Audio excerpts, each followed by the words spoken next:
Madame, Monsieur, nous sommes en crise, c'est bien une évidence. Beaucoup attendent la relance qui n'arrive pas. Nos gouvernements ne trouvent pas de solution. Et il ne s'agit pas que de notre pays, vous l'avez remarqué également. Beaucoup imaginent qu'en diminuant les charges sociales, nous pourrions diminuer ce problème et augmenter le travail. En diminuant les charges sociales, malheureusement, nos gouvernements ne pourraient plus payer pensions et allocations de chômage, etc. C'est la raison pour laquelle personne n'ose toucher à cela.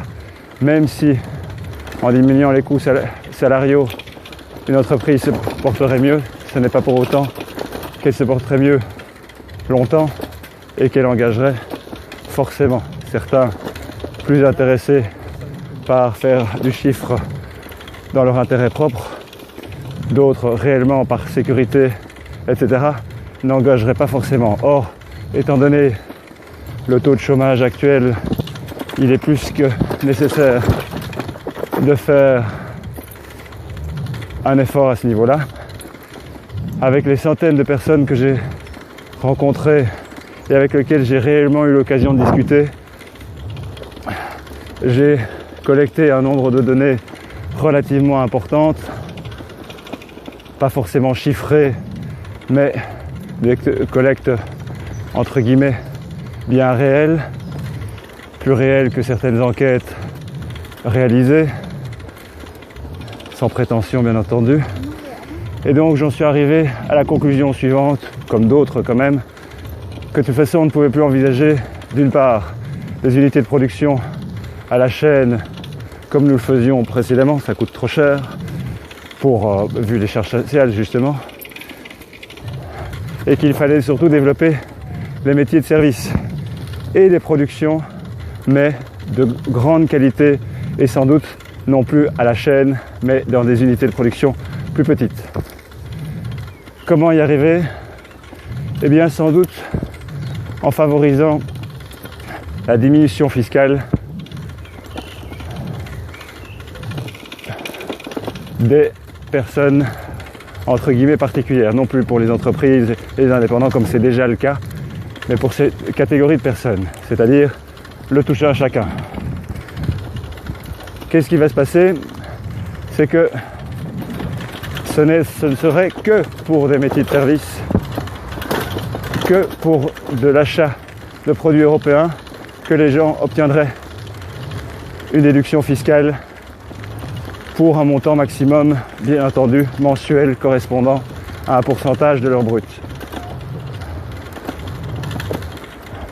De ce fait, si vous faites appel à ces métiers de service, vous demandez des documents et ces documents vous permettront de déduire comme n'importe quel indépendant le fait depuis toujours. Vous allez donc chez le coiffeur, le plombier, l'électricien, vous allez, non alors, ça ce serait nouveau, vous allez prendre le taxi, vous allez faire appel à des services nouveaux, des comptables, enfin il y en a déjà, mais pour expliquer éventuellement, favoriser une diminution de la déduction, eh bien, vous allez donc créer de l'emploi direct, de gens qui parfois n'osaient pas s'engager, qui avaient de l'or dans les mains. Vous allez à nouveau réparer ce que vous ne répariez plus.